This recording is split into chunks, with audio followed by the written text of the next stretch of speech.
Bueno, buenas tardes a todos.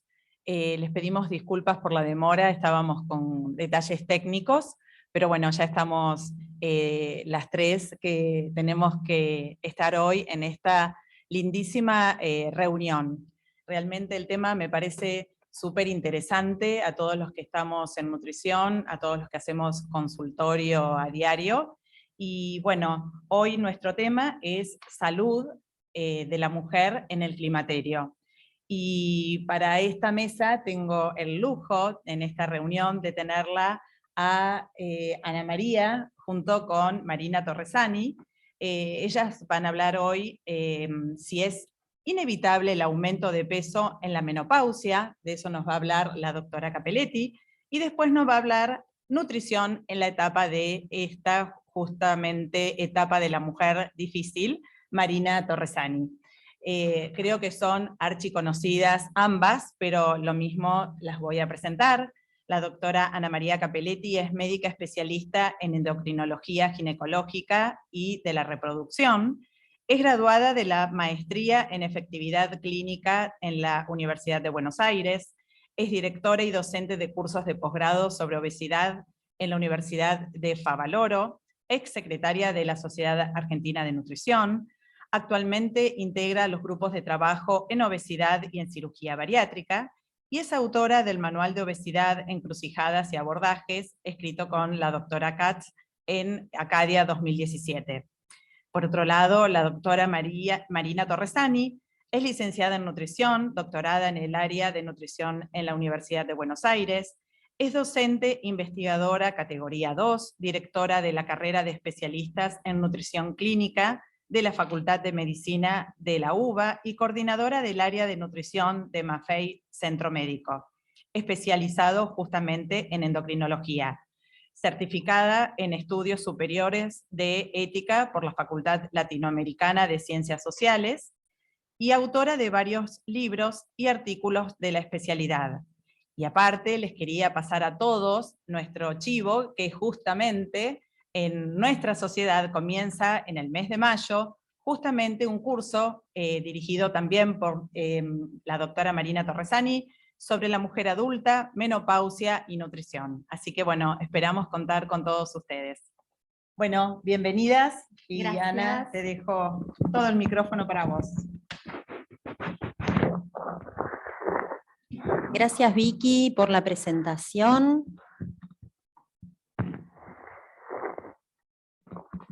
Gracias a los que están presentes de alguna manera para esta segunda reunión científica de la sociedad. Y vamos a comenzar entonces con este título que dice: ¿es inevitable el aumento de peso en la menopausia?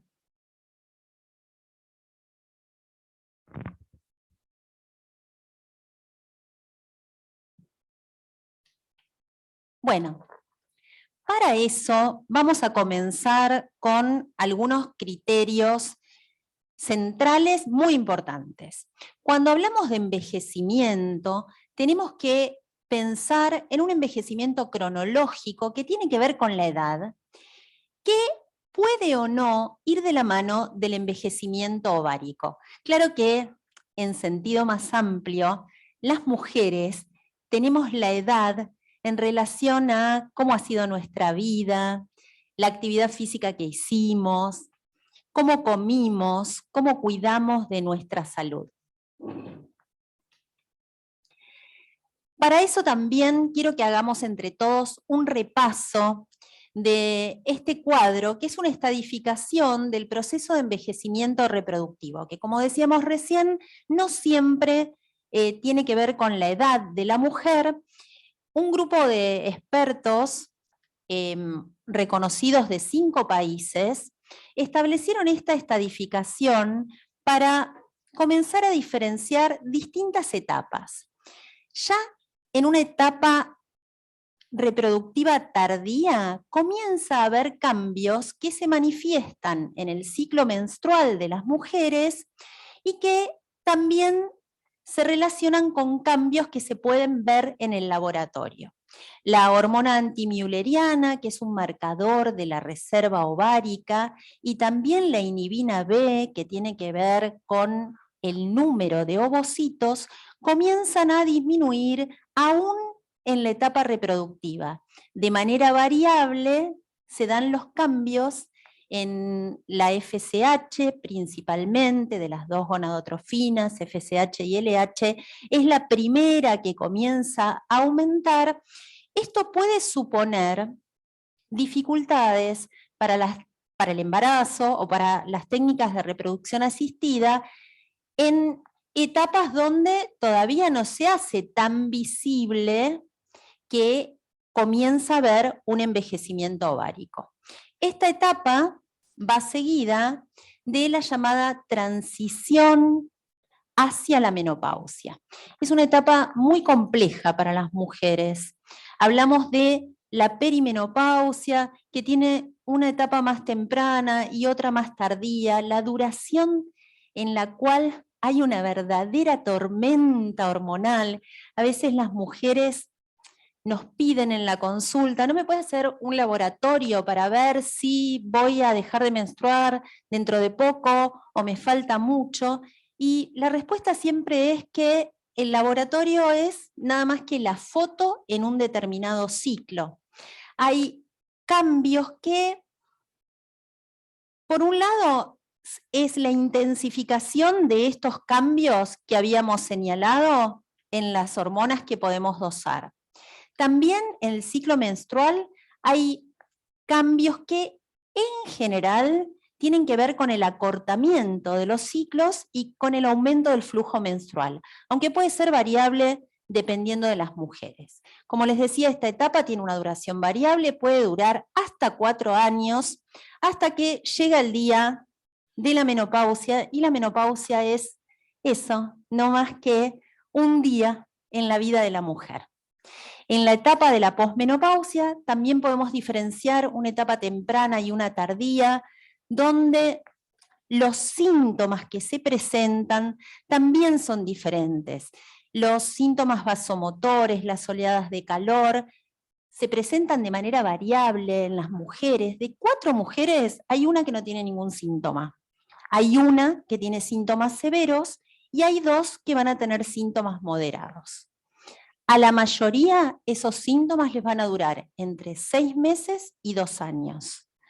A una gran parte, casi 5 o 10 años, y va a haber un 20% que va a continuar teniendo esta sintomatología aún en la menopausia tardía, donde en realidad los síntomas que comienzan a predominar tienen que ver con la sequedad de mucosas y con los trastornos en relación a la incontinencia urinaria. De esta manera, podemos decir que el climaterio, que comienza en la etapa de la transición menopáusica y abarca toda la etapa posmenopáusica, representa 1/3 de la vida de las mujeres. ¿Cuáles son los principales cambios hormonales que se dan después de la menopausia? El ovario deja de liberar estrógenos, por eso hay una hipoestrogenemia. Sin embargo, las mujeres continuamos teniendo estrógenos porque es a partir de los andrógenos y es en el tejido adiposo donde la testosterona se convierte en estradiol y la androstenediona en estrona, que es el estrógeno predominante en esta etapa de la vida. La estrona es un estrógeno que tiene acción más débil que el estradiol. Y si bien en la etapa de la menopausia las mujeres también tenemos menos andrógenos que durante la etapa reproductiva, en relación a los estrógenos podemos decir que hay una hiperandrogenemia relativa. Volvemos entonces al concepto de envejecimiento cronológico versus envejecimiento ovárico y vamos a ver en qué influye en relación al cuerpo estos cambios. El aumento de peso que se da después de la menopausia e incluso desde antes tiene que ver con la edad. Sin embargo, con el estatus hormonal tiene que ver la redistribución grasa.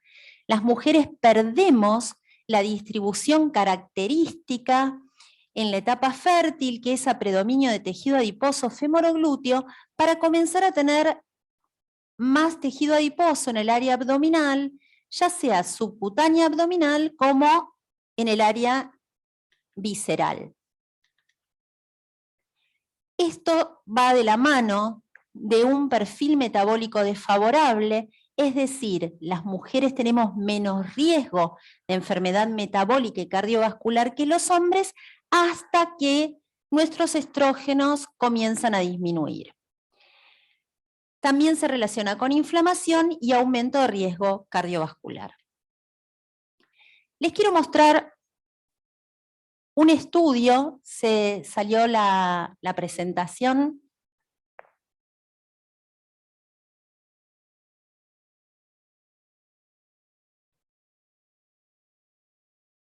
Al menos yo ya la veo nuevamente.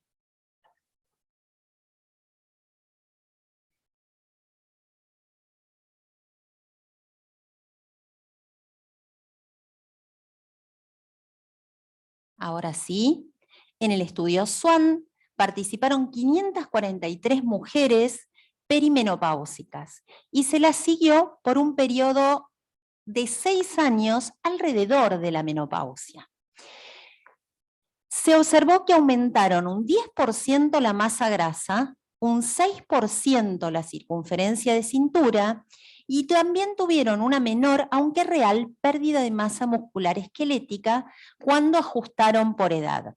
Este cambio en la distribución grasa sería el principal factor determinante del aumento de riesgo metabólico y cardiovascular. Podemos decir que en esta etapa hay una suerte de disregulación energética. Comienza a alterarse el equilibrio, que por otro lado tenemos que mencionar como un equilibrio no solamente energético, homeostático, sino que lo tenemos que pensar como un equilibrio psiconeuroinmunoendocrino. Y comienza a haber alteración del balance energético, disminución del metabolismo basal, y comenzamos a tener un músculo que es menos efectivo para el gasto de energía.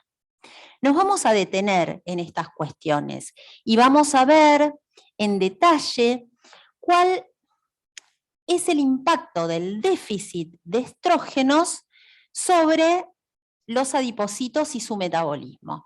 Si hablamos de tejido adiposo marrón, en el que se producen en la pared de la mitocondria las proteínas desacoplantes que hacen que la energía proveniente de los alimentos, en lugar de utilizarse para las reservas, se elimine en forma de calor. Por eso es que a más cantidad y más actividad de tejido adiposo marrón o pardo, mayor termogénesis. Los estrógenos claramente estimulan este proceso de termogénesis, por eso la consecuencia del déficit de estrógenos es la termogénesis disminuida.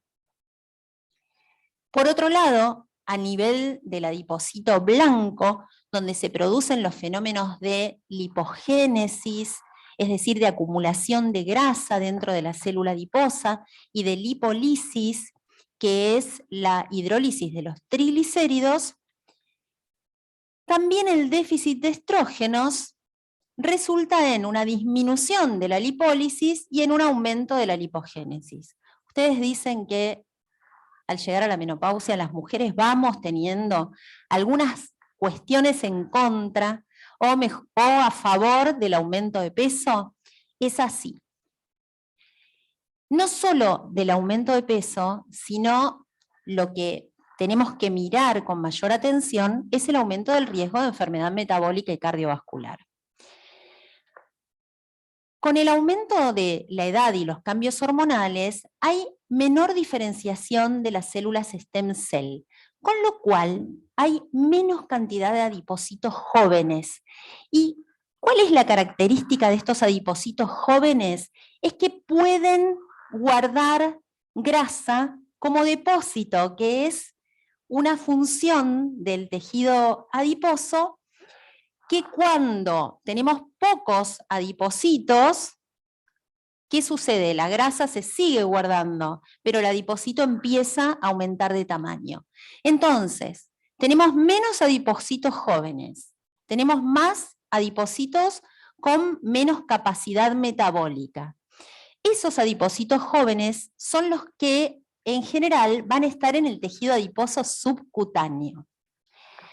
A diferencia de esto, lo que va a suceder es que va a haber una redistribución grasa con más cantidad de adipocitos en el área intraabdominal visceral, que son adipocitos más grandes, que son entonces células hipertróficas que producen gran cantidad de sustancias proinflamatorias responsables de la insulinoresistencia y la enfermedad cardiometabólica. Por otro lado, este es un concepto importante, a nivel de la médula ósea, también va a haber expansión de tejido adiposo. Y esto, si bien va a producir aumento de adiponectina, no alcanza para el balance entre las sustancias antiinflamatorias y proinflamatorias que van a ganar la batalla. Por otro lado, y volviendo al tejido adiposo marrón, va a haber cambios en factores de transcripción, disminución de la función del sistema nervioso simpático con menor cantidad y menor función, activación de este tejido que promueve el gasto de energía. Entonces, va a estar favorecido el depósito ectópico de grasa, la insulinoresistencia, la inflamación y la enfermedad metabólica. Y vamos a la pregunta que ya se hicieron estos autores en esta revisión. Ellos plantean, ¿es inevitable el aumento de peso en la menopausia? ¿Es algo con lo que las mujeres debemos reconciliarnos? ¿O es el resultado de la negligencia en las áreas de la dieta y la actividad física? Así, les cuento este trabajo que es muy interesante, por eso no lo quería pasar. En este estudio observacional, 156 mujeres que eran premenopáusicas al inicio del estudio, fueron seguidas en función de los cambios que se presentaban en las hormonas y también en relación al gasto de energía y la energía consumida. Se determinó que las mujeres tenían su menopausia cuando había pasado ya un año del último ciclo menstrual y cuando la FSH alcanzaba valores que hacían diagnóstico con más de 30. Fíjense, el punto 0 es el punto de la menopausia. Los niveles de estradiol van disminuyendo desde la transición a la menopausia, a la vez que van aumentando los valores de FSH. Y a medida que van disminuyendo los niveles de estrógenos, también va disminuyendo el gasto energético. Miren de qué manera acelerada se disminuye el gasto. Casi que podríamos decir que es central esta disminución tan importante del gasto energético que sufren las mujeres en esta etapa para disregular entonces la balanza del equilibrio energético. En este estudio, las mujeres, sin embargo, comieron menos.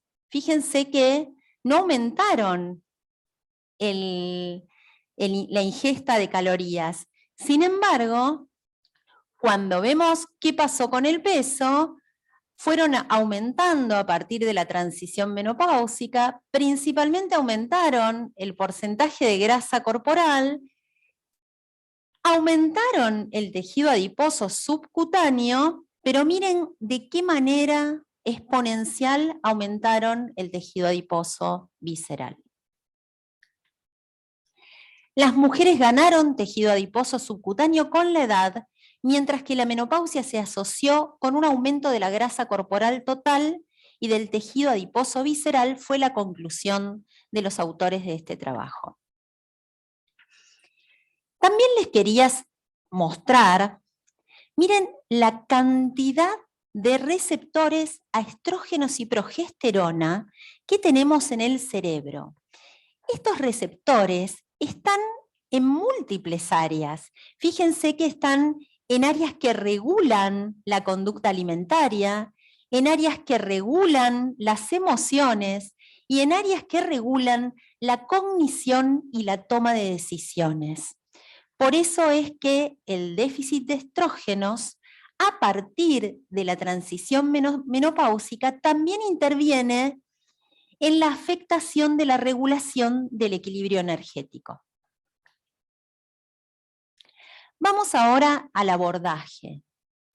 Las mujeres son seres únicos e irrepetibles en relación a su propia historia personal, también la de sus progenitores y de sus vivencias, con lo cual requieren un abordaje individualizado. Recientemente fueron publicadas en España las llamadas menoguías, que son las guías de tratamiento sobre menopausia y obesidad.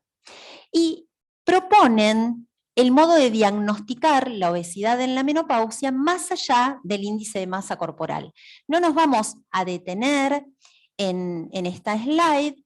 La menoguía está disponible y si no la llegan a encontrar nos las pueden pedir. Solo señalar que lo importante es que el índice de masa corporal no basta para alertar sobre el riesgo cardiovascular. La circunferencia de cintura y otros parámetros clínicos deben ser tenidos en cuenta.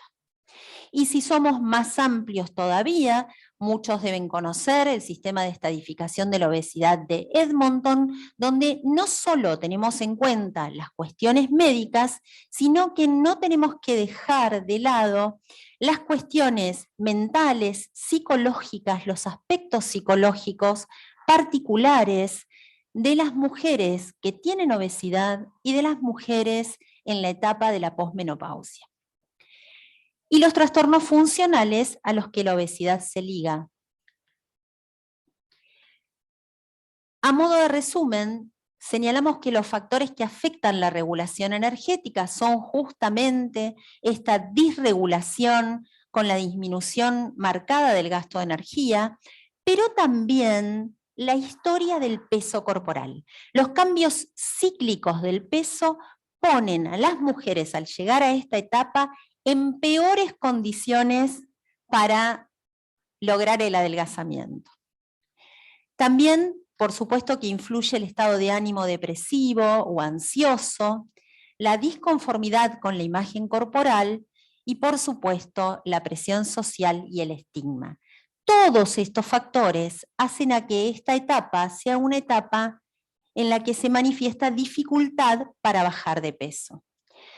La realidad es que si a los 50 comes lo mismo que a los 30, lo más probable es que peses bastante más. Vamos a nuestras pacientes. Cuando era más joven hacía dieta una semana y entraba en el vestido que quería.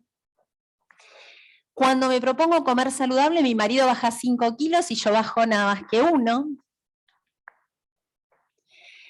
La noticia muy importante es que esta disregulación energética tiene una gran oportunidad de prevención y de tratamiento.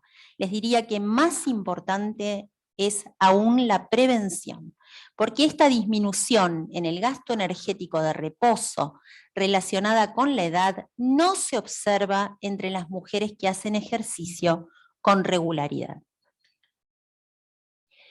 Entonces, para volver a la pregunta del inicio, si es inevitable el aumento de peso en la menopausia, algo con lo que las mujeres debemos reconciliarnos, o es el resultado de la negligencia en las áreas de la dieta y la actividad física, los invito a que entre todos pensemos qué es negligencia en las áreas de dieta y actividad física. La indicación de dietas extremas insostenibles en el tiempo. Las mujeres que más problema tienen con el peso en esta etapa son las que más dietas hicieron a lo largo de su vida y las que tuvieron más ciclicidad en el peso. La prescripción de ejercicio físico más allá de las posibilidades reales de la persona, que siempre lleva a la sensación de fracaso. No considerar a la obesidad una enfermedad y tener inercia terapéutica.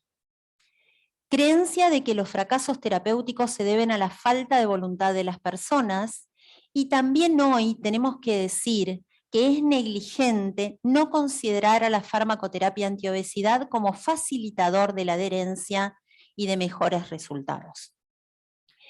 Entonces, ¿cómo manejamos los pilares del tratamiento desde la transición menopáusica y en el climaterio? Mediante la alimentación saludable, sostenible en el tiempo, el movimiento, la posibilidad de la medicación, la contención de nuestro paciente en la consulta y la aceptación de que no va a ser todo perfecto y que tal vez no tenga el resultado que espera en términos de peso, sobre todo eso, ¿no? Sacar la balanza del medio. Las guías españolas proponen un algoritmo de tratamiento con índice de masa corporal mayor a 27 sumado a comorbilidades o mayor de 30. Podríamos discutir un rato si estamos todos de acuerdo con esto. Una dieta hipocalórica equilibrada y aumento de la actividad física, la posibilidad de tratamiento farmacológico acordado entre el paciente y el profesional, y proponen en primera instancia, como fármaco de primera elección, la liraglutida, que saben ustedes tiene marcada evidencia de que es protector en relación al riesgo cardiovascular, pero si no hubiera efecto esperado o el paciente no la tolerara o estuviera contraindicada por algún motivo, en la Argentina, también como en España, contamos con Orlistat y con la combinación naltrexona-bupropión. Para terminar, quiero dejarles estos mensajes. Para las mujeres es muy importante reconciliarnos con el paso del tiempo sin descuidar la salud. La alimentación saludable y el ejercicio regular influyen en el modo de transitar esta etapa en bienestar físico y psíquico. No podemos quedarnos quietos. Gracias.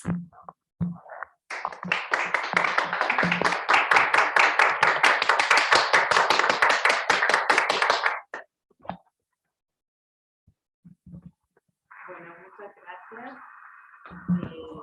No sé si quieren hacer preguntas o las hacemos al final, como ustedes quieran. Yo estoy mirando el Zoom y YouTube, así que por los dos canales pueden llegar preguntas.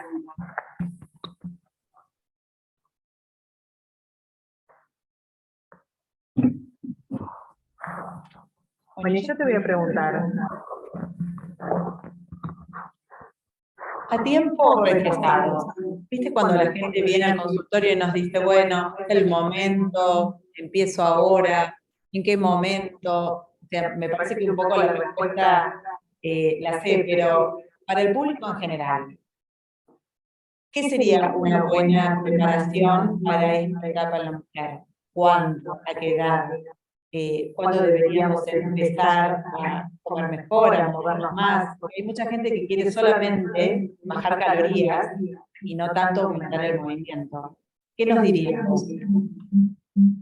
Bueno, yo creo que nosotros coincidimos en que llevar adelante una vida saludable en base a una alimentación lo más saludable posible de sostener en el tiempo y el ser físicamente activos es algo que nos va a preparar para cualquier etapa de la vida, ¿no? Para vivirla en plenitud.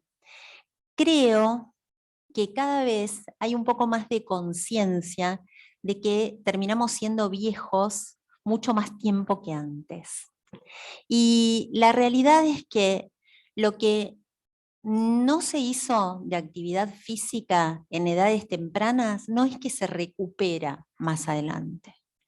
Entonces, yo creo que ese es un punto central. Por supuesto que la alimentación también es central, indiscutiblemente, pero creo que todavía hay un poco más de conciencia respecto de lo que es comer saludable y hay un poco más de desidia en cuanto a la importancia de llevar una actividad física regular.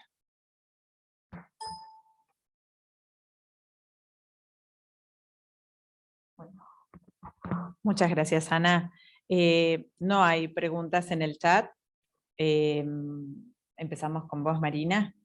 Por ahí después preguntan.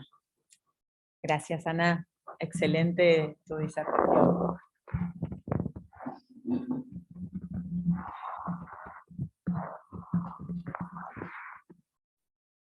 Bueno, buenas tardes a todos. Un gusto compartir esta noche con ustedes. Gracias, Vicky, por haber incluido realmente este tema dentro de nuestras reuniones científicas en víspera del curso que vamos a iniciar en mayo, así que muchas gracias. Voy a presentar, por un lado, mis conflictos de interés y además el temario que voy a dedicar estos minutos con ustedes. Por un lado, la valoración antropométrica, cómo llegamos a un buen diagnóstico nutricional y a la estimación de riesgo ya en el consultorio con nuestra paciente. ¿Cuáles son los nutrientes críticos? ¿Debemos hablar de nutrientes críticos o... Perdón. ¿Debemos hablar de nutrientes críticos? No, se me está yendo para adelante. ¿Debemos hablar de nutrientes críticos o patrones alimentarios en esta etapa biológica?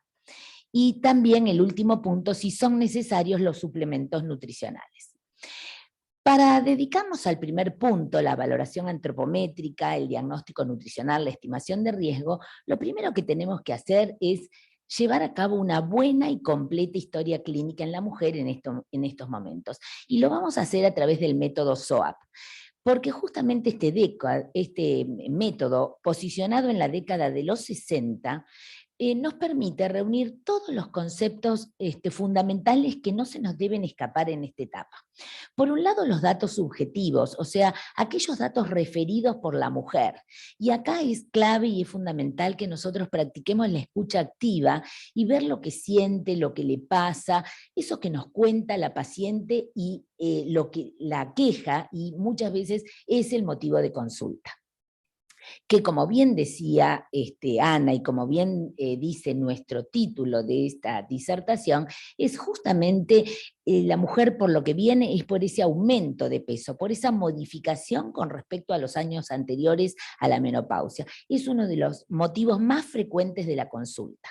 Pero cómo lo siente ella, cómo se posiciona, qué le molesta, que nosotros sepamos entender esta etapa también es clave, y la mujer muchas veces nos relata que en consultas anteriores no se ha sentido comprendida y contenida.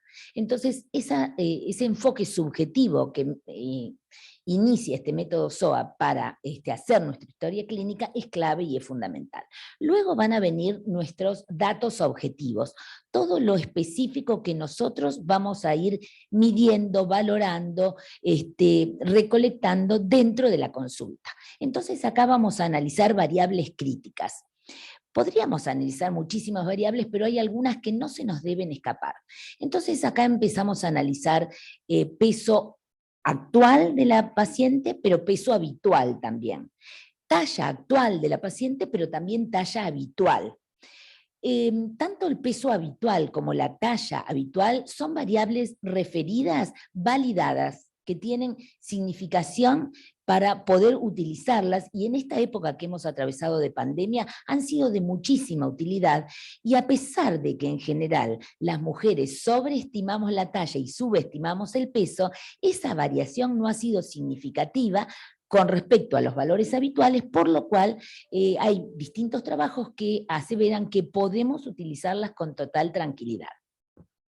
Y acá vamos a volver a hacer una valoración longitudinal con respecto a la talla, donde nosotros en toda la etapa fértil, cuando ese adulto terminó la etapa de crecimiento, empezamos a hacer una valoración transversal de la talla. Acá vamos a volver a hacer una valoración longitudinal. Por lo menos 2 veces al año es fundamental que volvamos a valorar esa talla, porque empieza a sufrir el riesgo de la pérdida de talla por aplastamiento vertebral.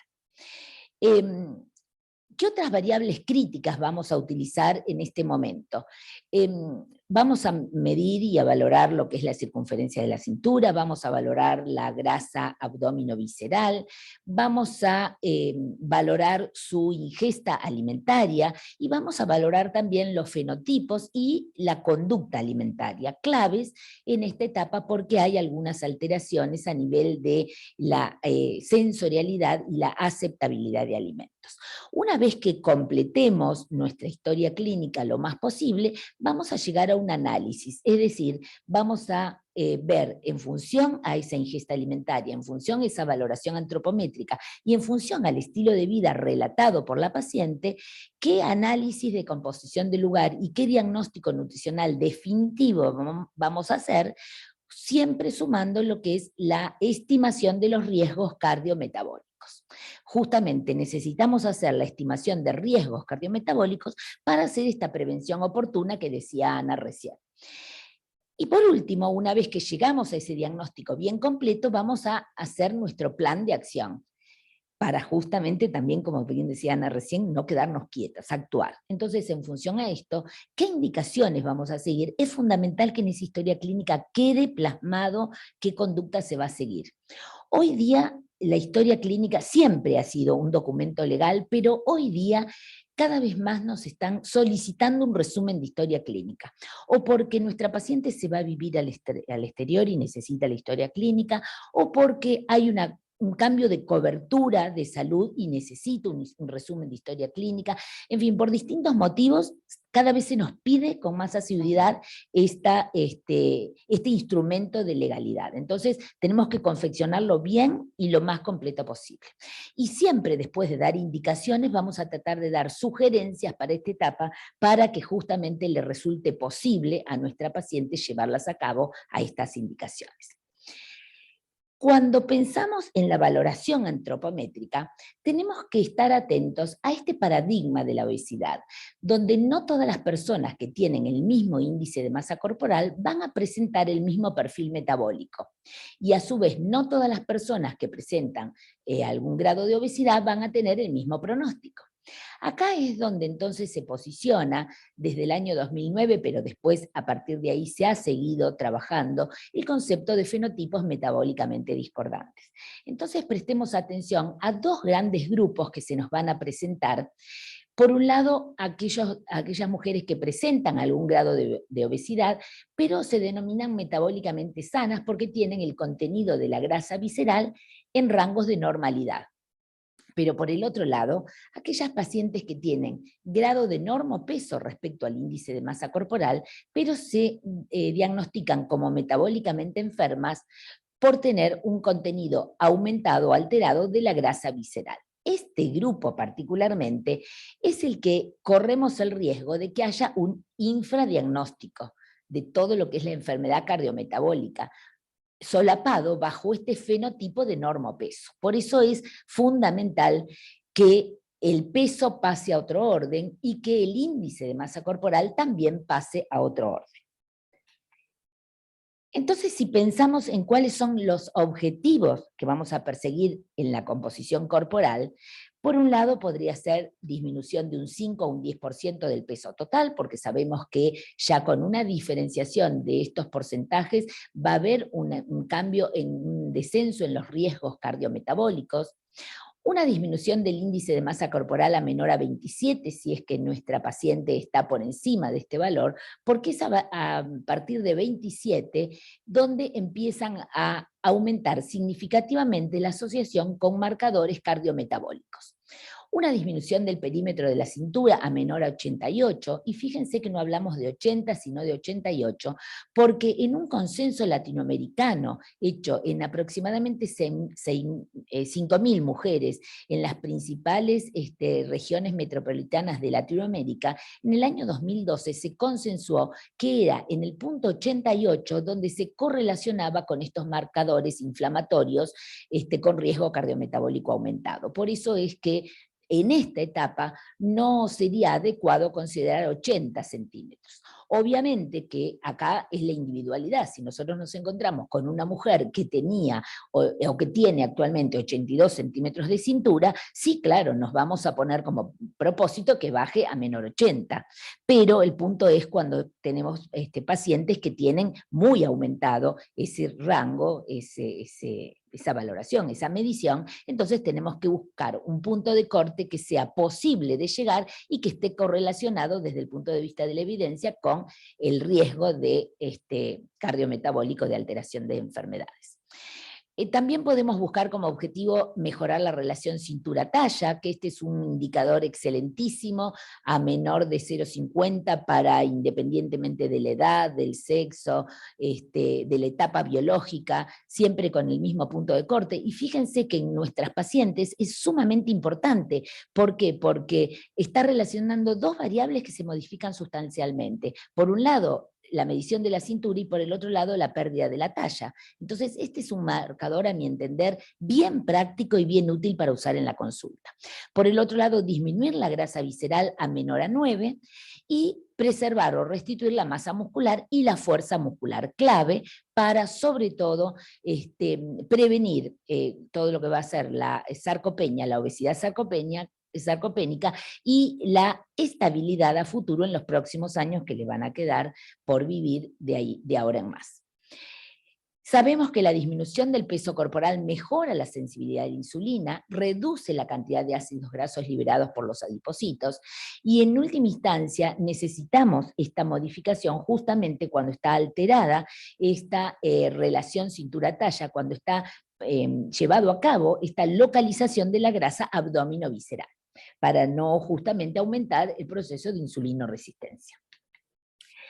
Necesitamos una disminución aproximada de un 10% del peso corporal para lograr bajar un 30% la grasa visceral.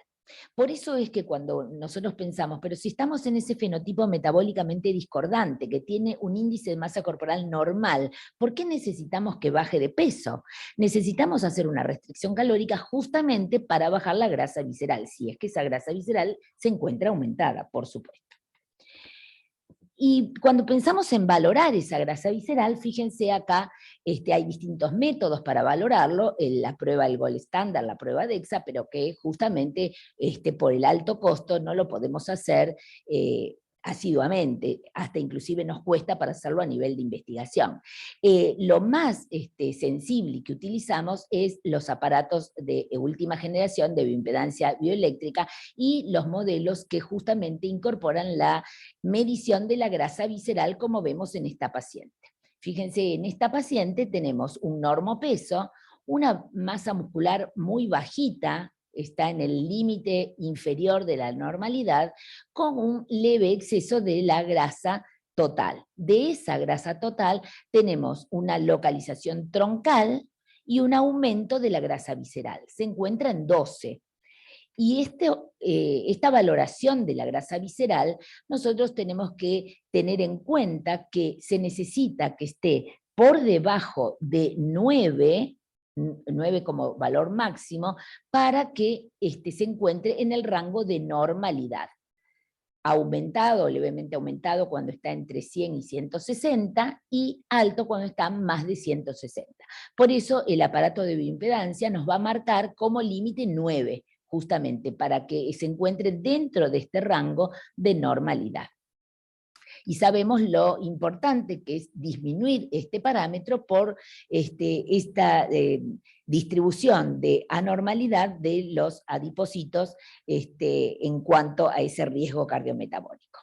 Y justamente esta grasa alterada es la que nos marca el aumento de la secreción de los marcadores proinflamatorios, un punto fundamental que vamos a trabajar permanentemente en la mujer, así se encuentre dentro de rangos de normopeso. Justamente este tema es mi línea de investigación, la nutrición y la mujer adulta y la menopausia. Entonces, en mi charla voy a presentar rápidamente algunos trabajos. Esta forma parte de un trabajo mucho más amplio, pero yo solamente les quiero presentar cómo en esta media de casi 1.600 mujeres con una edad promedio de 41 años, nos encontramos que hay, fíjense, normopeso metabólicamente enfermos, es decir, con grasa visceral alterada, casi no encontramos casos. Pero cuidado, porque encontramos un 25% de obesas metabólicamente sanas, con contenido normal de grasa visceral. Entonces, también tenemos este otro fenotipo metabólicamente discordante. A este, si hubiéramos encontrado a este, lo que decíamos recién, esto de a lo mejor querer convencer a esa mujer que viene a consultar de que está en un índice de masa corporal normal. Error. Y a este, que tiene el contenido normal de grasa visceral, decirle que es un tema estético. Entonces que a lo mejor, bueno, que tiene que aceptar ese aumento de peso producido por la caída estrogénica y a lo mejor desestimar la preocupación de la mujer.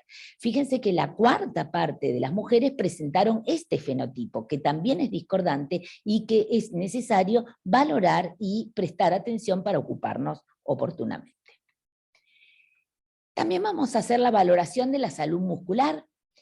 En este caso, en la paciente que yo recién les mostré, que era una mujer de 48 años que medía 1,68 m, fíjense que la masa muscular en kilos daba 23,1 de los 65 kilos 300 que presentaba. Entonces, ¿cómo vamos a valorar esa masa muscular? Un óptimo indicador es el índice de masa muscular. Ese índice de masa muscular, a diferencia del índice de masa corporal, que era peso sobre talla al cuadrado, acá va a ser kilos de la masa muscular sobre talla al cuadrado. En este caso, para esta paciente, nos dio 8,2. No hay puntos consensuados como para el índice de masa corporal, pero sí hay puntos que trabajan la mayoría de los autores. Entonces, por ejemplo, para la mujer, decir que la masa muscular se encuentra baja cuando se encuentra por debajo de 6,37, que en este caso, esta mujer tiene 8,2. O sea que según este índice de masa muscular, podríamos decir que está relativamente bien, que está en el valor inferior para ocuparnos, para trabajar que no siga perdiendo, pero no es que la tiene baja en este momento. No es para relajarnos. Otra valoración importante es la dinapenia, valorar la fuerza muscular. Y un instrumento muy práctico que podemos incluir en nuestra consulta es el uso del dinamómetro. Sabiendo cómo se pierde la fuerza con la edad, podemos incluir este instrumento de valoración bien práctica, donde tampoco hay consenso para los puntos de corte. Algunos autores hablan que la fuerza está baja cuando es menor a 15 o menor a 20 en las mujeres. Y es muy interesante cómo nosotros, a través de la intervención dietética, de una consulta a otra, la mujer puede ir ganando fuerza muscular. Y la tercera valoración es dentro del desempeño físico. Entonces acá podemos establecer pruebas al levantarse, velocidad de la marcha, fundamental para el trabajo de la estabilidad. Nosotros en nuestro centro tenemos un consultorio de sarcopenia donde cuando los pacientes presentan alguna de estas funciones alteradas, derivamos a este consultorio interdisciplinario donde van a hacer el tratamiento específico. Mientras tanto, hacemos nosotros intervención preventiva, pero cuando hay que hacer terapéutica, derivamos a un consultorio que hemos creado dentro de todos nuestros consultorios. Y un punto que no podemos dejar de pensar es esta malnutrición, ¿no? Las dos caras de la moneda, como digo yo. Por un lado, el exceso de grasa corporal y por el otro lado la disminución de la masa muscular, concepto que incorporamos como obesidad sarcopénica. Y concepto que va creciendo cada vez más porque baja la masa muscular, sube la masa grasa en lugares como donde lo tenemos como situación pandémica, como es nuestro país, por ejemplo, a la enfermedad obesidad, entonces es algo que tenemos que ocuparnos. Este es un trabajo, muy rápidamente les voy a presentar, donde hicimos un screening, todavía no lo hemos publicado, un screening de obesidad sarcopénica en mujeres argentinas. Acá fue un poquito más, 1.600, casi 50 mujeres analizamos, y fíjense que encontramos un 17% de mujeres con obesidad sarcopénica. Valores que concuerdan con los reportados por la literatura a nivel internacional. Más o menos van de un 15, 19 a 20%. Así que estamos, lamentablemente, dentro de esa categoría y tenemos que trabajar entonces para justamente trabajar la adiposidad, pero sin perder demasiado la masa muscular. Tenemos que estimar el riesgo y es clave la estimación del riesgo cardiometabólico. Para eso, yo ya les mencioné recién el indicador índice de cintura-talla, donde valores mayores o iguales a 0,5 ya nos van a estar hablando de riesgo aumentado cardiometabólico, pero algo también muy útil y que correlaciona muy bien con insulinoresistencia es la relación triglicéridos-HDL. No siempre tenemos en nuestra rutina analítica la insulinemia medida, pero siempre vamos a tener el lipidograma. Entonces, relacionando los triglicéridos con el colesterol HDL, cuando ese valor nos da mayor o igual a 3, vamos a hablar que hay un aumento del riesgo cardiometabólico y posiblemente una correlación con la insulinoresistencia. Se ha visto que cuando el índice de masa corporal es mayor a 29, el riesgo cardiometabólico casi es 4 veces mayor. Y cuando el índice de masa corporal es mayor a 27, comienza a disminuir significativamente la insulinosensibilidad, con lo cual aumenta considerablemente la insulinoresistencia. Otro punto fundamental, decía hace unos minutos, es la valoración longitudinal de la talla. Sabemos que se produce una pérdida promedio de 0,6 centímetros por década a partir de los 20 años, acentuándose ese ritmo después de los 50 años. Y entonces acá desde el año 2008, y reconocido por la Organización Mundial de la Salud, tenemos un poderoso instrumento que va a un score, el score de Frax, que va a medir la proyección en los próximos 10 años sobre la probabilidad de riesgo de fracturas. Riesgos mayores, de fracturas mayores, osteoporóticas a nivel vertebral, antebrazo, húmero, cadera, cuando el valor es mayor a 20, indicación de intervenir, y riesgo de fractura de cadera cuando es mayor a 3, también indicación de intervenir. Algo interesantísimo que tiene este score es que lo podemos tener en línea, hacerlo en la consulta, pero a su vez, por defecto, si no, va a pedir los valores de la densitometría ósea, pero si no los tenemos, por defecto los va a calcular al score con el índice de masa corporal. Entonces es un instrumento muy útil para que tengamos en nuestro escritorio en el momento de la consulta.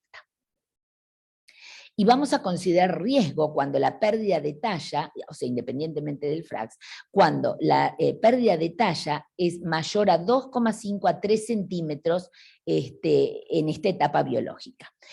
Por eso la importancia de valorar la talla habitual y la talla actual.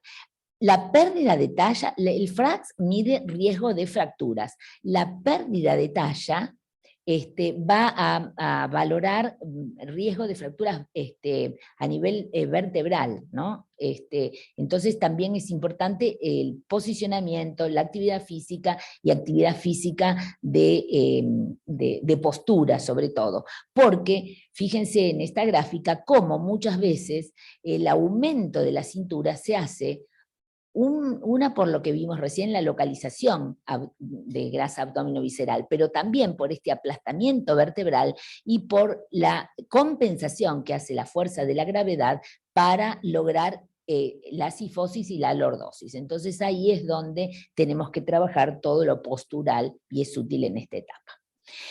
Yendo al segundo punto, si hablamos de nutrientes críticos o si hablamos de patrones alimentarios, es fundamental En esta guía que nos mencionaba recién Ana, por la Asociación Europea, o Española, perdón, para el estudio de la menopausia, publicada en el año 22, donde centralizan que el abordaje del plan alimentario se tiene que enfocar en la pérdida de adiposidad, en la recuperación de la masa muscular y en la prevención de los factores de riesgo cardiometabólicos. Que ese plan debe ser personalizado y tiene que tener una restricción calórica ajustada al gasto metabólico de la mujer, pero acá es muy importante que tengamos en cuenta y que contengamos a la mujer cuando pretende hacer esas disminuciones drásticas y esas dietas muy estrictas. Recordemos que acá no mencionamos peso ideal, no hay que llegar a ese peso ideal, y es clave que quede algún grado de adipocitos, porque recordemos que dentro del adipocito se mantiene la leptina, y la leptina va a ser la que va a estimular a la hormona folículo estimulante para que mínimamente algo de secreción de estrógeno se mantenga.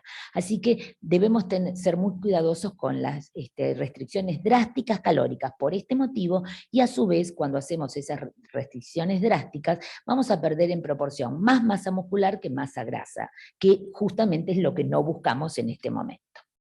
Si pensamos en nutrientes críticos, entonces vamos a hablar de las proteínas para preservar la masa muscular y dar saciedad, de calcio y vitamina D para prevenir la osteopenia y la osteoporosis, y de sodio, grasas y carbohidratos para prevenir el proceso inflamatorio. Yo me voy a dedicar en función al tiempo a proteínas y a sodio, grasas y carbohidratos para ir en asociación con el punto anterior, que era el control del peso corporal. Al pensar en proteínas y saciedad, cada vez vemos más trabajos donde muestran y evidencian que niveles ligeramente altos de proteínas, cuidado con este concepto, ligeramente altos de proteínas, entre un 20 a un 30% del valor energético total, permiten aumentar los valores o los grados de saciedad. Digo ligeramente, enfatizar esa palabra porque es importante no caer en el concepto de las dietas demasiado hiperproteicas. Se ha visto cómo desayunos ricos en proteínas van a generar menor apetito diario, mayor plenitud diaria y mayor reducción del consumo de snacks nocturnos. Por la caída estrogénica hay un cambio en la apetencia en las mujeres y a su vez en los momentos de apetito emocional. Entonces esa caída estrogénica que va a actuar sobre la serotonina va a buscar que nuestra paciente en los horarios tarde-noche va a buscar algo dulce, y dice, antes no me pasaba, mi preferencia era lo salado, por ejemplo, y ahora busco algo dulce, ¿cuándo? A la tarde, a la tardecita, después de cenar. Esto sabemos que tiene que ver con el cambio hormonal, pero no es por eso que tenemos que dejar de ocuparnos. Entonces podemos anticiparnos y ver cómo con alguna modificación leve durante el día podemos prevenir y reducir ese consumo tarde-noche. Cuando pensamos en el rol de las proteínas para la sarcopenia, la evidencia nos muestra que cuando la ingesta proteica es baja, se acentúa la pérdida de tejido magro. Y que cuando incorporamos proteínas de alto valor biológico a la alimentación, junto con la realización de ejercicios de resistencia, esto va a tener un efecto sinérgico sobre el tejido muscular. Obviamente que también la evidencia muestra que tenemos que trabajar en forma de modulación. El concepto es de modulación de estrategias para lograr un efecto sinérgico. Es decir, por un lado la alimentación, pero también trabajar con la intensidad, la duración y el modo de actividad física realizada. Y eso en conjunto es lo que va a influenciar fundamentalmente sobre la masa muscular, sobre la fuerza y sobre el metabolismo del músculo esquelético, hoy en día considerado ya como un nuevo órgano endocrino.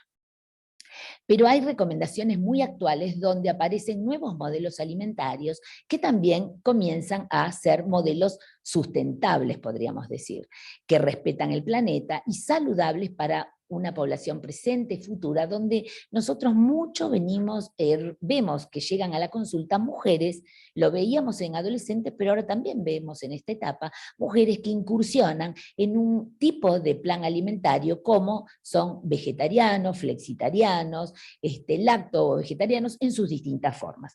Y muchas veces es justamente con un rol buscando justamente esto, una alimentación sustentable frente al planeta y a todo lo que estamos viviendo. Entonces eso no lo podemos desestimar y tenemos que tratar de acompañar a nuestra mujer, a nuestra paciente, sobre todo cuando comienzan a aparecer evidencias al respecto.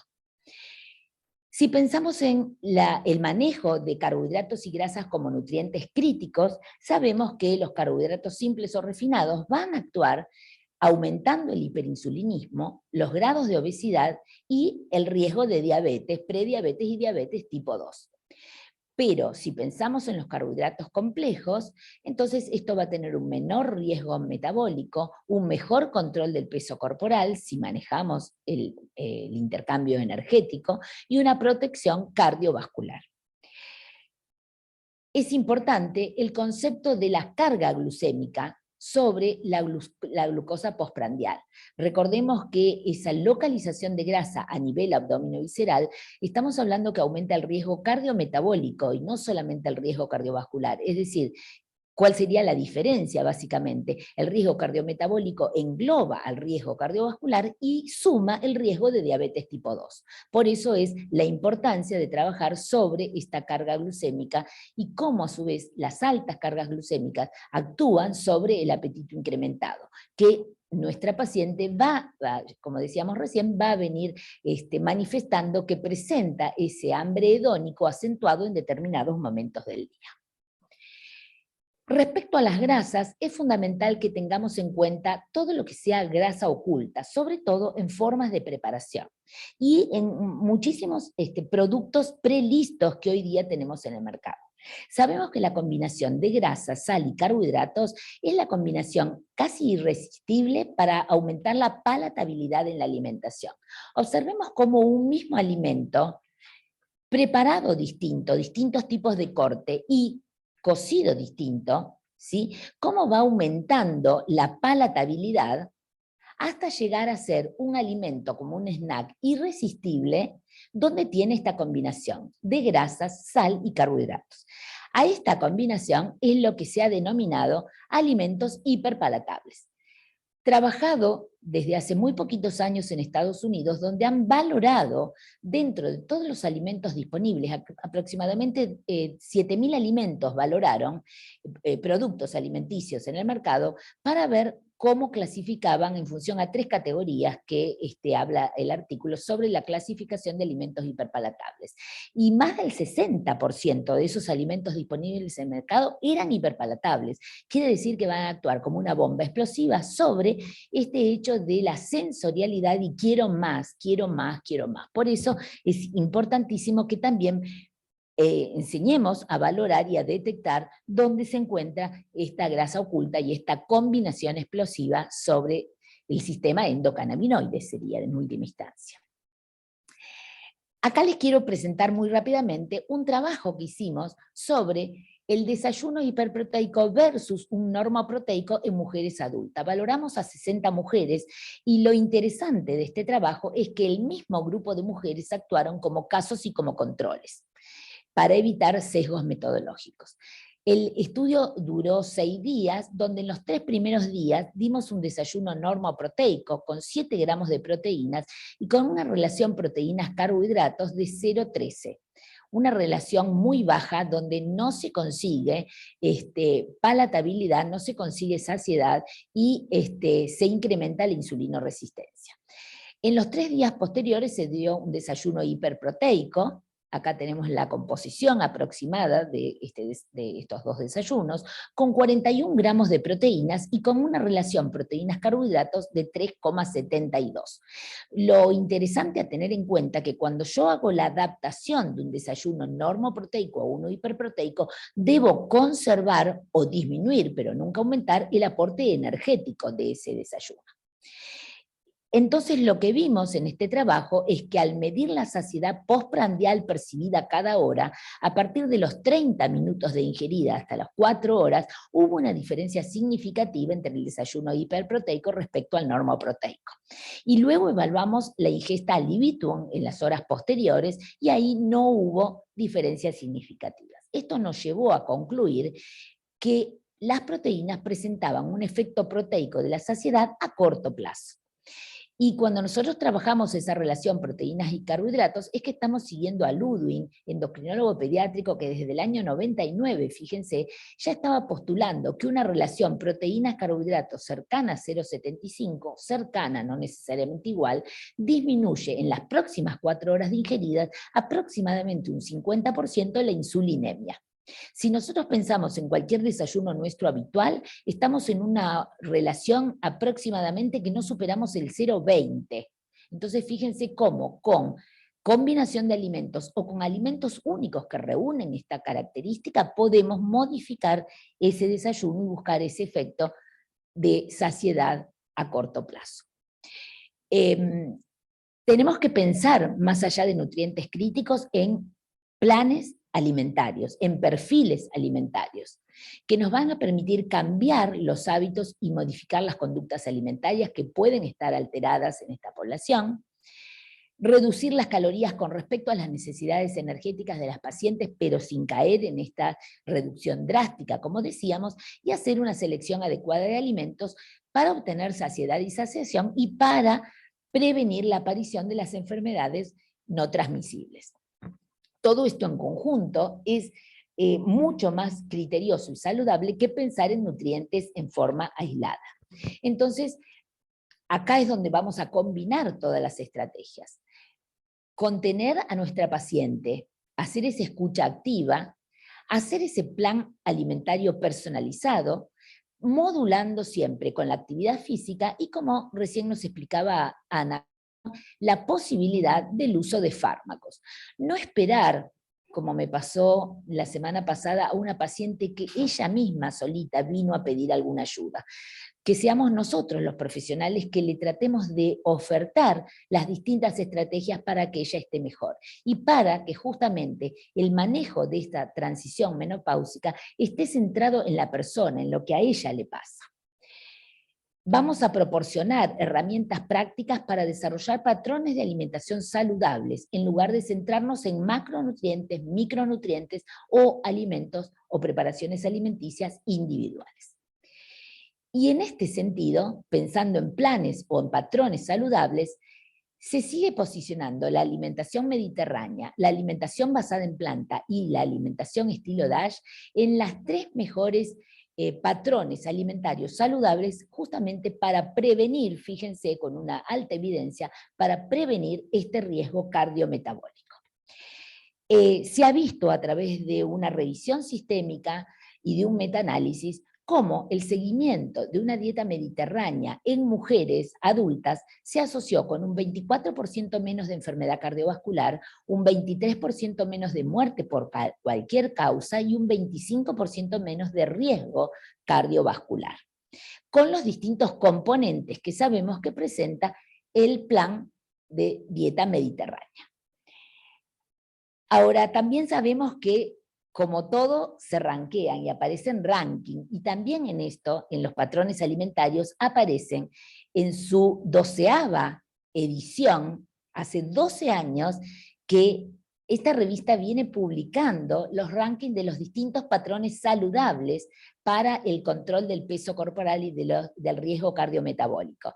Y si bien uno dice es una revista que lo está haciendo, con lo cual podría perder un poco la seriedad, a lo mejor científica, es interesante pensar que hay más de 27 profesionales que están trabajando permanentemente para hacer este ranking.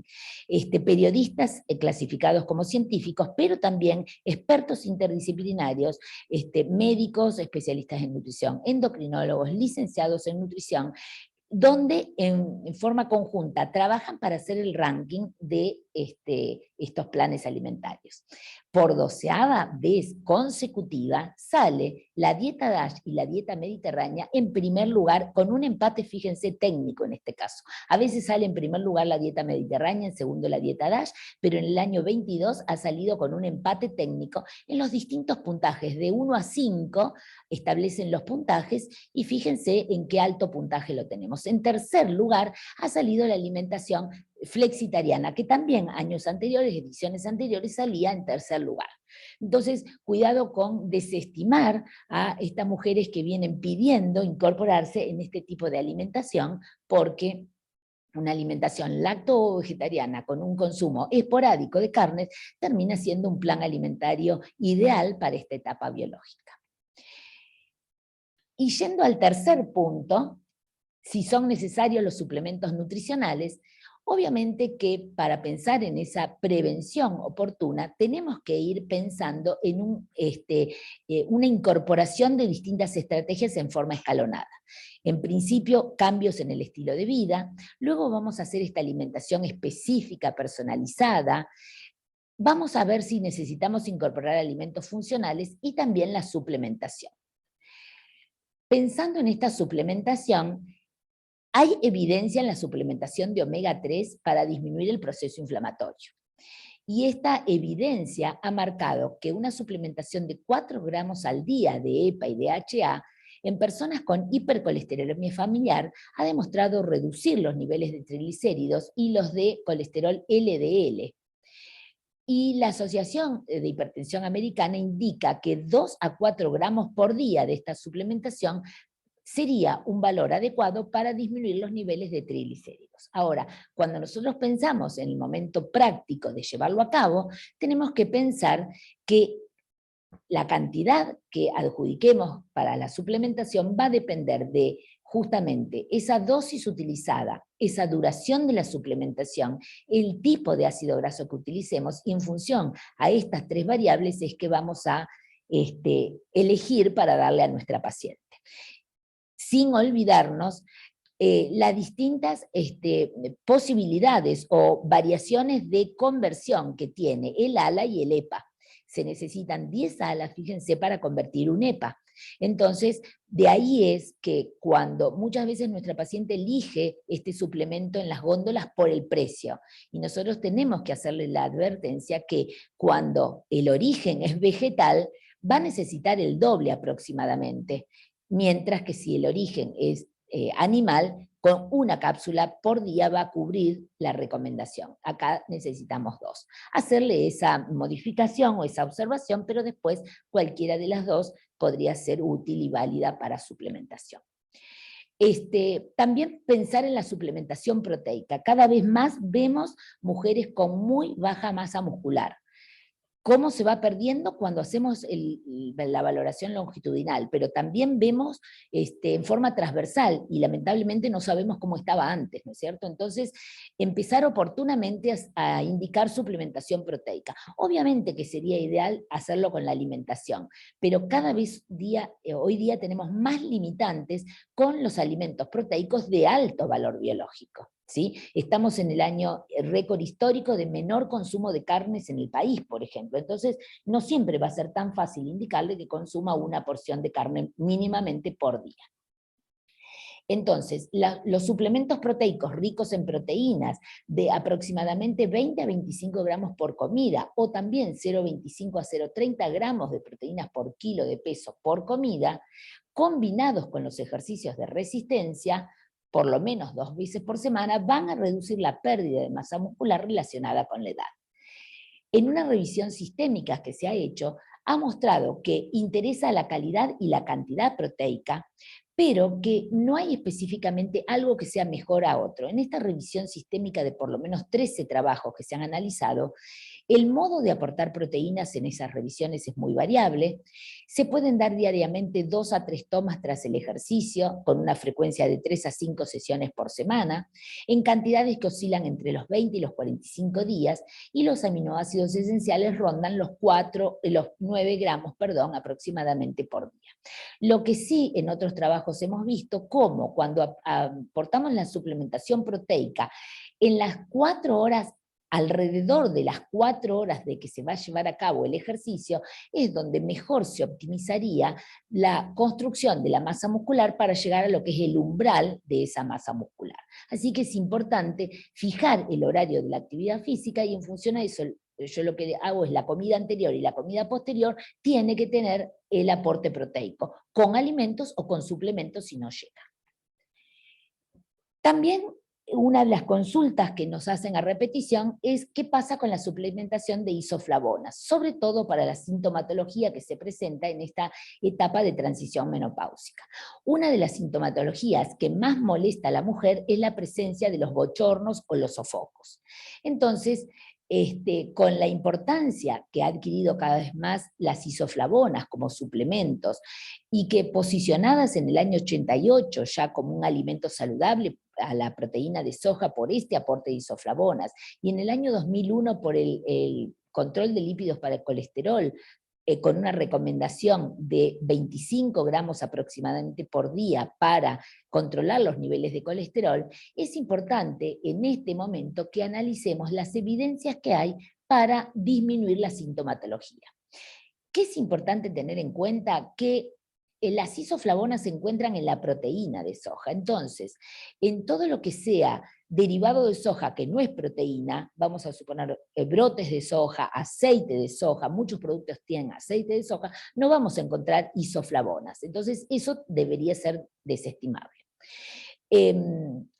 En menopausia los estudios son contradictorios porque hay diferencias, cuando uno analiza los trabajos, hay diferencias en el tipo de isoflavonas que se ha manejado y en la dosis de soja utilizada.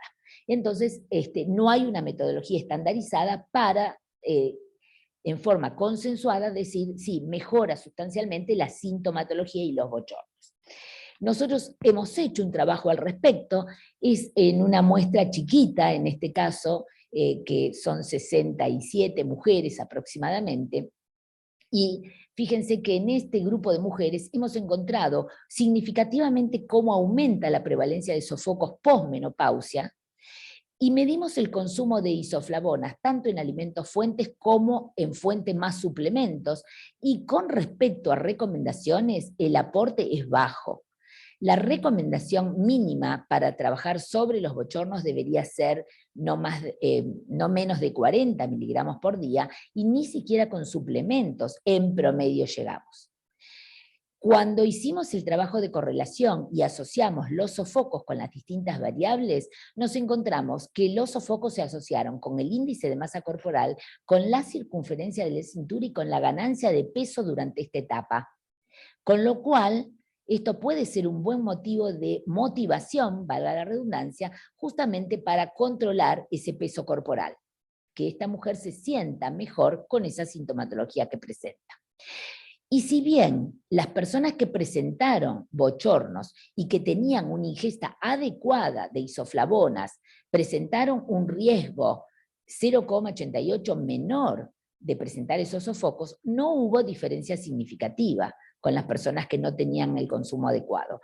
Quizá una de las hipótesis que nos planteamos es que el tamaño muestral es bajo. Habría que ver qué pasa si aumentamos ese trabajo muestral, con lo cual hoy es el Día del Científico, del investigador científico, con lo cual yo estimulo a que todos los que somos profesionales investiguemos y documentemos datos, porque esto nos hace justamente que podamos ir acumulando de a poquito evidencia.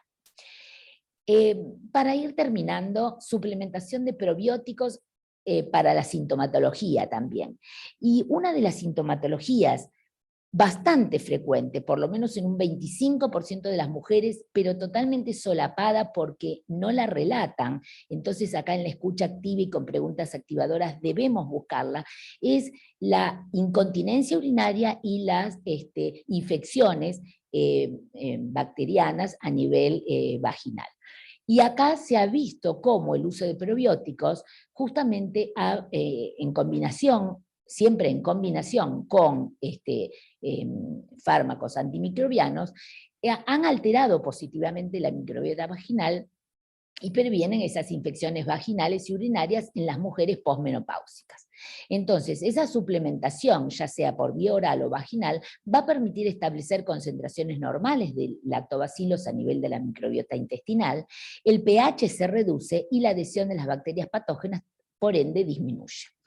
Lo que es fundamental es que los probióticos no deben sustituir a los tratamientos de evidencia totalmente documentada, pero sí puede ser una alternativa para complementar y para hacer prevención de recidivas. Por último, para que reflexionemos si serán útiles los suplementos nutricionales. Sin duda que sí, siempre y cuando no solucionan, tengamos en cuenta que no solucionan a una mala alimentación, porque mucha gente piensa que en ese suplemento es la panacea. Pensemos que muchas mujeres en esta etapa quieren buscar el elixir de la juventud. Entonces, cuidado con esas góndolas de consumo libre que están a disposición para adquirir cualquier cosa. El consumo frecuente de un solo alimento o de un suplemento no sustituye al patrón dietético, a ese perfil alimentario, ese patrón alimentario saludable. No convierten a los productos industriales en saludables, pueden desprestigiar a otros alimentos no considerados como tal, esto también es clave, porque endemonizamos alimentos, cuidado con este concepto, y tenemos que siempre evaluar costo-beneficio, así como el impacto ambiental y social cuando usamos suplementos que no son necesarios. Para terminar, como mensaje final, me parece que es fundamental nuestro trabajo interdisciplinario como profesionales para mejorar el cuidado nutricional de nuestra paciente, que eso va a llevar a que mejoremos el estado de salud, a que mejoremos la calidad de vida y en última instancia a que esos años por vivir tengan una mejor justamente calidad de vida en los años que queden por venir. Muchas gracias.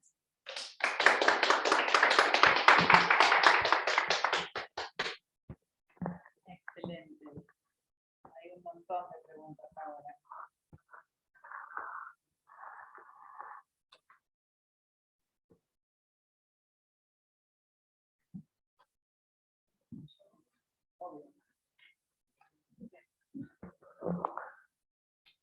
Bueno.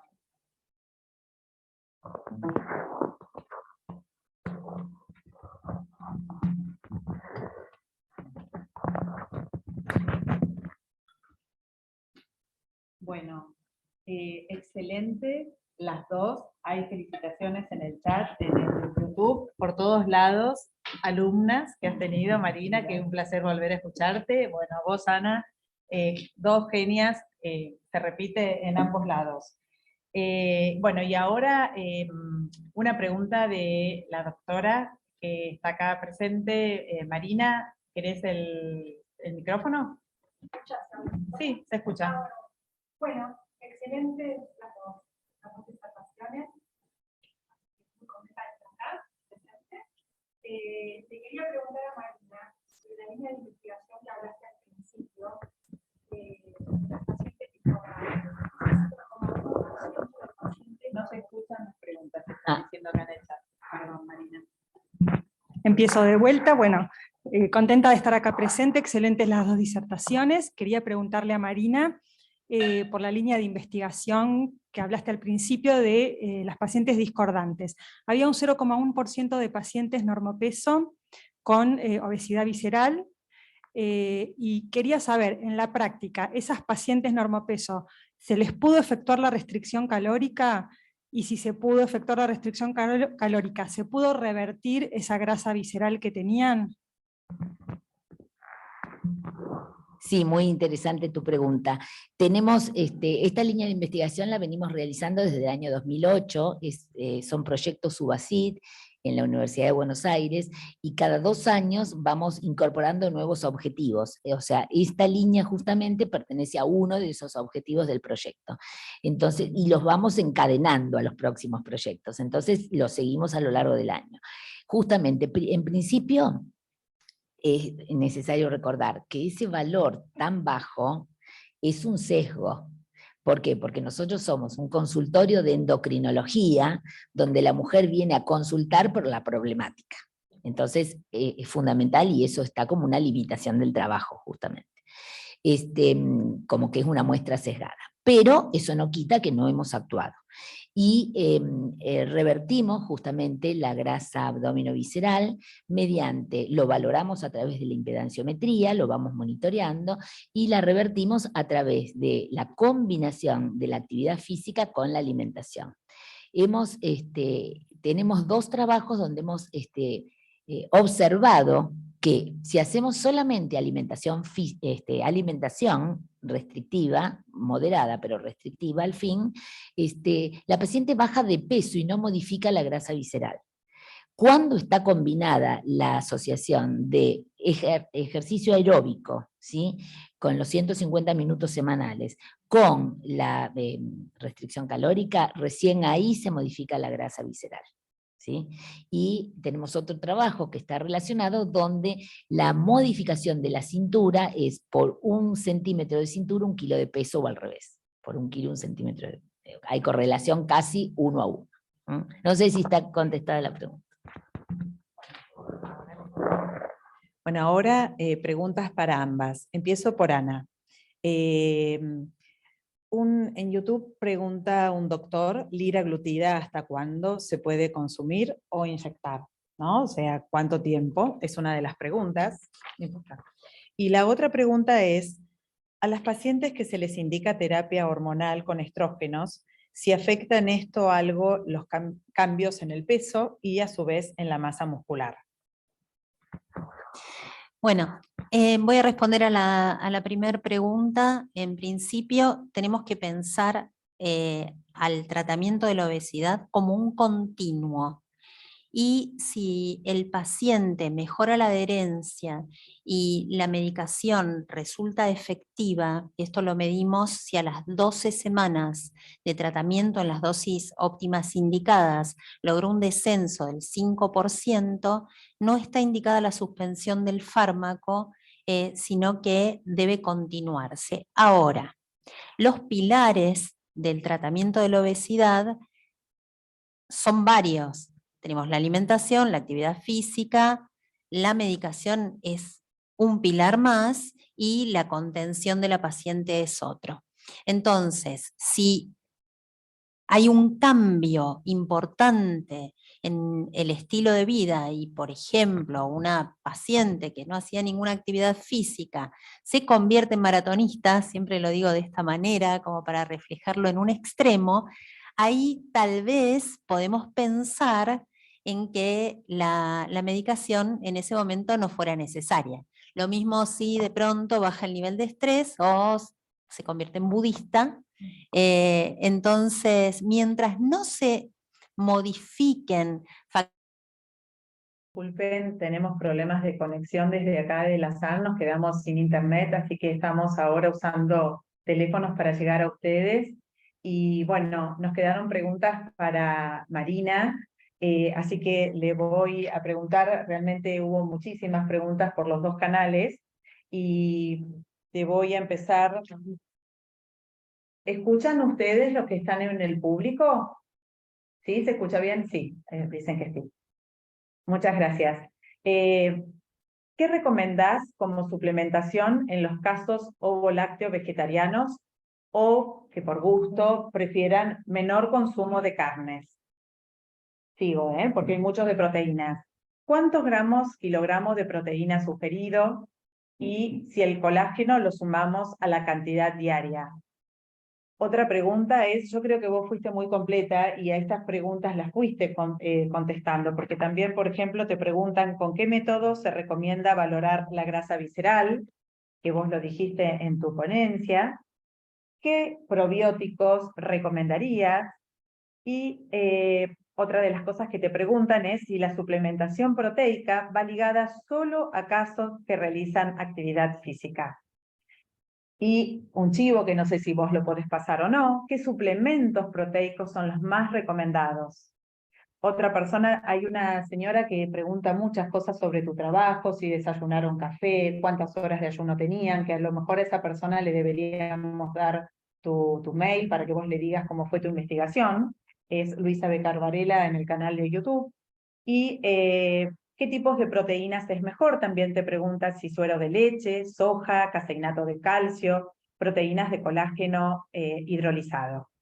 Bueno, si querés yo te vuelvo a recordar, pero esto es todo proteínas y suplementos.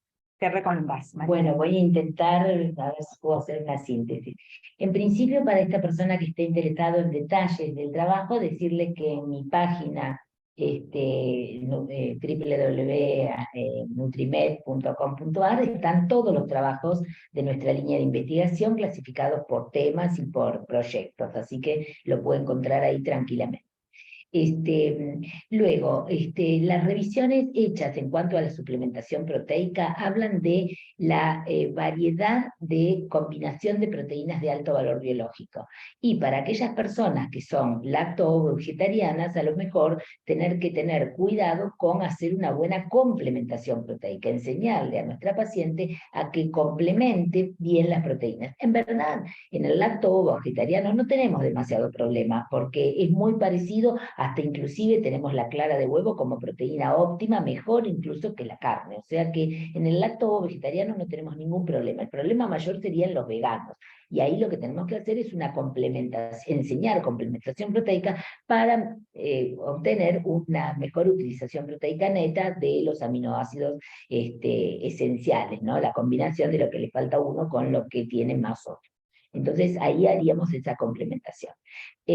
Con respecto a la cantidad de proteínas a recomendar, estamos en un valor de 1 a 1.2 gramos por kilo de peso por día. Distribuidos, hay trabajos que muestran que esa misma cantidad de proteínas, el efecto sobre la formación de la masa muscular es totalmente distinta si yo la distribuyo en forma armónica a lo largo del día, por eso es esta distribución de 25 gramos aproximadamente por comida, considerando básicamente 3 comidas, a lo mejor en la merienda no es tan necesario según si la persona hace o no esta comida, pero 3 a 4 comidas sería en forma distributiva en cada una de las comidas y no como hacemos nosotros, que en general hacemos una comida muy copiosa en la noche y capaz que casi nada durante el día. Entonces, las evidencias muestran que la mejor formación de la masa muscular y llegar a ese umbral proteico es cuando lo distribuimos a lo largo del día. No me acuerdo, a ver qué hay otra cosa. ¿Mejor probiótico para indicar? Mejor probiótico, obviamente que siempre vamos a intentar hacerlo a través de alimentos. Entonces tenemos alimentos en el mercado con buena dosis de probióticos y rotulados, inclusive en el envase, que aporta probióticos. Entonces eso es lo que tenemos que buscar. Si no lo cubrimos o hay intolerancia para el alimento o es una persona vegana, tenemos que ir a los suplementos de probióticos. Y ahí tenemos en el mercado distintos tipos de suplementos como para poder aportar. En esos suplementos es aproximadamente 1 cápsula por día que debería consumir la paciente. Creo que quedaría si la suplementación proteica va ligada solo a casos que realizan actividad física. Me parece que ya está contestado por la clase, porque no es así. O sea, es donde mejor obtenemos de llegar al umbral proteico y a la formación de la masa muscular, ¿no es cierto? Así están las dos moduladas, las dos estrategias, obviamente. Pero si no, eso no quita que si hay alguna limitación de hacer alguna actividad física, eso no quita que hagamos la suplementación proteica igual. Perfecto. Sobre todo en la recuperación de fracturas de cadera, que es muy frecuente encontrarnos a medida que aumenta la edad, se ha visto cómo la suplementación de esos 25 gramos de proteína a base de leucina, cómo mejora la recuperación postquirúrgica en esas pacientes. Perfecto. Bueno, muy bien. Ahí están preguntando el HMB que se está dando tanto en los pacientes, justamente como vos decís, en reposición después de un gran reposo o en esta edad de la mujer. ¿Ustedes lo usan? ¿Lo recomiendan? Hay productos que vienen con HMB, pero hay otros que no. Y justamente esta revisión muy última lo que ha mostrado es que la variedad de las proteínas es lo que sirve y el aporte de los ácidos grasos, de los aminoácidos esenciales. Entonces, si nosotros lo cubrimos sin HMB, pero con los alimentos de por sí que están dentro de ese suplemento y los aminoácidos, no habría ningún problema. No es limitante que tiene que tener HMB. Bueno, muchísimas gracias a las dos, excelente, realmente tuvimos tantos problemas de conexión, pero así todos salimos invictas, fue un lujo tenerlas acá, realmente siempre escucharlas es muy lindo y creo que es un tema que está permanentemente en el tintero, ¿no? De nosotros y en nuestros consultorios. Así que bueno, les agradezco muchísimo, gracias a ustedes por estar con nosotros también. Bueno, y en honor al tiempo, damos por terminada la segunda reunión científica, volviendo a decirles que hay un curso que comienza ahora en mayo, justamente sobre esta temática, y que la tercera reunión científica ya también les va a llegar por mail, porque ya tenemos el temario. Gracias a todos por estar. Buenas noches. Gracias.